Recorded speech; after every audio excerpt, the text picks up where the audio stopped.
Bonjour et bienvenue à tous dans cette vidéo. Aujourd'hui, une présentation dédiée au palmier Trachycarpus. C'est un palmier exceptionnellement résistant au froid. Nous allons explorer les caractéristiques uniques de ce palmier, le comparer avec d'autres palmiers comme le Washingtonia ou l'Humilis. Aussi, nous allons parler de sa plantation et de sa taille et de son entretien.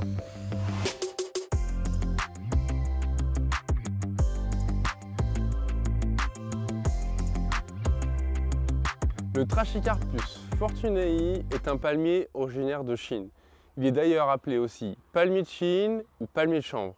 Ce palmier est célèbre pour sa grande résistance aux conditions climatiques froides, pouvant survivre jusqu'à des températures de -22 degrés. Il peut atteindre jusqu'à 10-12 mètres de hauteur dans son habitat naturel, bien que sa croissance soit plus modeste dans les jardins. Le Trachycarpus possède un tronc unique, recouvert de fines brunes, ce qui lui donne une apparence distinctive. Donc en ce qui concerne les feuilles, elles sont en forme d'éventail, grandes et robustes, d'un très joli vert profond. Donc il en existe deux formes, soit le Trachycarpus en un tronc avec une touffe au-dessus, soit avec un aspect plus tropical, le Trachycarpus multitronc. Je vais vous montrer tout de suite les deux formes. Donc je commence par vous montrer les plus petits en un tronc. Voilà, celui-ci fait à peu près 1 mètre avec son feuillage. Je vous emmène voir les plus grands maintenant. Nous y voilà, ça c'est la taille la plus populaire à la pépinière.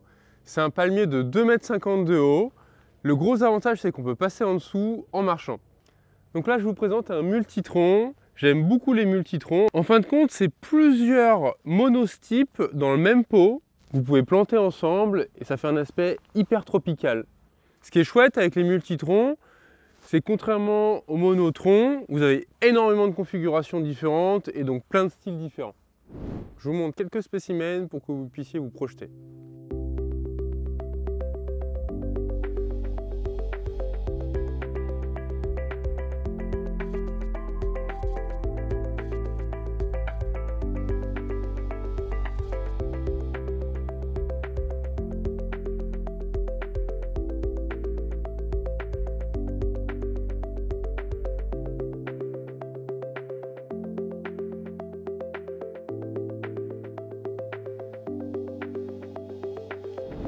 Lorsqu'on compare le Trachycarpus fortunei au Phoenix ou à l'Humilis, ce qui va les différencier le plus, c'est sa résistance au froid.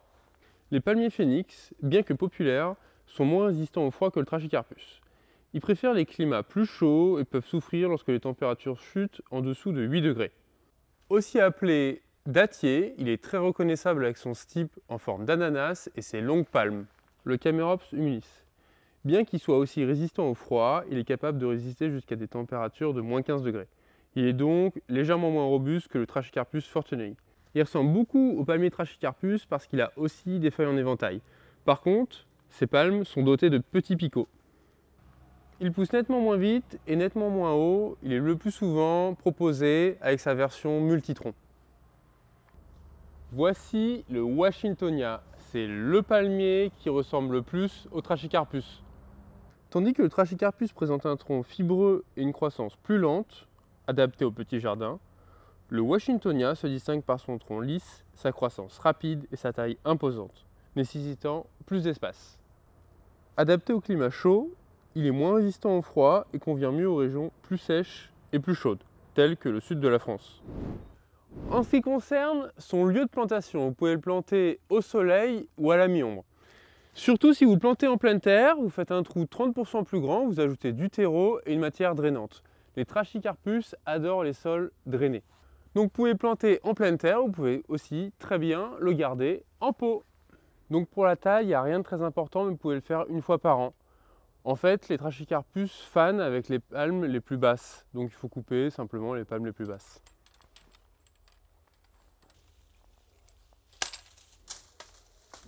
Merci de m'avoir écouté, n'hésitez pas à vous abonner, vous avez toutes nos tailles en description.